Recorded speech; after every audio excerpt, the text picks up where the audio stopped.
likely worth more. That's according to the latest appraisals being sent out by the Potter-Randall Appraisal District. So how do you fight the hike? Thanks for joining us tonight. As we told you earlier this week, the Potter-Randall Appraisal District says property values are up by 25% on average, leaving many people concerned about what the increase might mean for their property tax bills. Tonight we'll hear from PRAD about possible solutions. That story, part of our Democracy 2022 coverage, first on Fox Tonight. PRAD is legally required to appraise properties at market value. And with little supply and properties selling for much higher than in years past, it's leading to increased appraisal values. My appraised value went up 50% from last year's value, and it was a little more than I was expecting.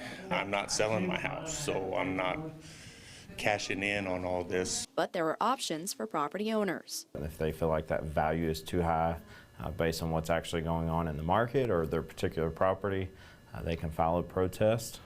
Once we go through that process, the protest can be resolved informally. We can do that, or it can go to an appraisal review board hearing to resolve the protest. PRAD's chief appraiser, Jeffrey Dagley, says once it's settled, the appraisal is sent to the taxing entities to determine the taxes on the property. If someone does want to file a protest, we'd encourage them to do that on our website. On the notice, the top right, there's a website, gives the online portal, has an e-file pin there that the property owner can go to that website. They can file their protest online.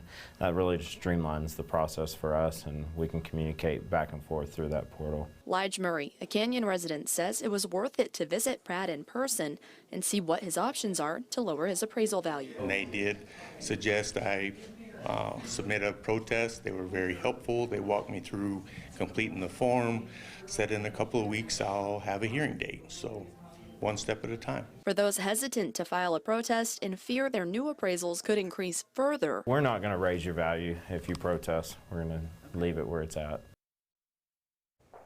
Dagley also encourages people to check to make sure they have the exemptions they qualify for, including the largest, the homestead exemption. That would limit the increase to 10% from the previous year. Plus, there are two propositions for Texans to vote on to lower property taxes in the May 7th election. To learn more about both of those, Props 1 and 2, before you head to the polls, visit myhighplains.com. More